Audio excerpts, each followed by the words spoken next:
And then we have the education system. I love this. This is another thing. You know, I was just thinking, if you sat down and you said, right, you want to manipulate the mind of the population. So you sat down around a table and you said, look, I don't know whether they'll stand for it, but what would be the best way of turning out young people as clones of our sense of reality we want them to have, because then they'll be controllable. And someone said, well, it's a bit far-fetched, but I tell you what we want is a system, and we'll call it education, because it's newspeak, like Orwell talked about. You know, you just give a word for the opposite of what it is. And we'll call it education, and it means that we'll take children from their parents at a very early age, and we'll keep them there about 5 days a week at least, all the way through their formative years, and we'll pound them every day with our version of reality. They'd never stand for that. That's what we have. Now, there's two sides of the brain. There's the left brain, which is like this world thinks in words. It thinks in logic. Physical worldview, can I see it, touch it, taste it, smell it? It exists then. And then there's the right brain, which is inspiration, creativity, the artist, the person who does not see limits. Someone who thinks through the heart as well as the brain, the mind.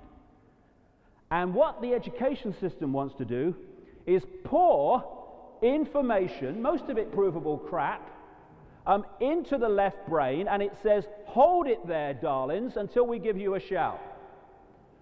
And then it says, ladies and gentlemen, you have 2 hours to complete this paper. Please pick up your pens. At which point you're supposed to spew out what it has told you onto the paper. And if you do that well, you get rewarded. Hey, my John is very clever. Hey, you get a good job with all those passes. Oh, your John is well indoctrinated, isn't he? Yes. Now, carrot and stick. If you are thinking for yourself, and you're a young guy or a young girl, and you take that stuff in there, and you whip it over there and give it a look, and you go, it's a piece of shit, look at it, look at it.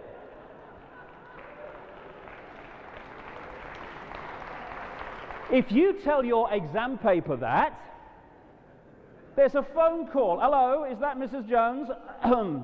Billy's a disruptive influence in the classroom. You mean he's asking questions? Yes, they'll all want to do it. Yeah? You know, in the last part of the talk, I'm really going to get into the nature of reality and how we create it, because there's so much information and supporting evidence now to give us a real fix on how we're creating reality, because this is an illusion. But how is it an illusion, and how do we create it? More and more knowledge on that. But these guys, these manipulators, know it's an illusion, and they know we're creating it through our minds, and so they know if they program our minds with the right illusion, we'll create it physically. And the education system is massively, massively part of that. As H.L. Mencken, an American writer, said all those years ago, the most dangerous man to any government is the man who is able to think things out for himself. Almost inevitably, he comes to the conclusion that the government he lives under is dishonest, insane, and intolerable. And that is why we are pressured from cradle to grave not to figure it out. Sorry, boys, no can do.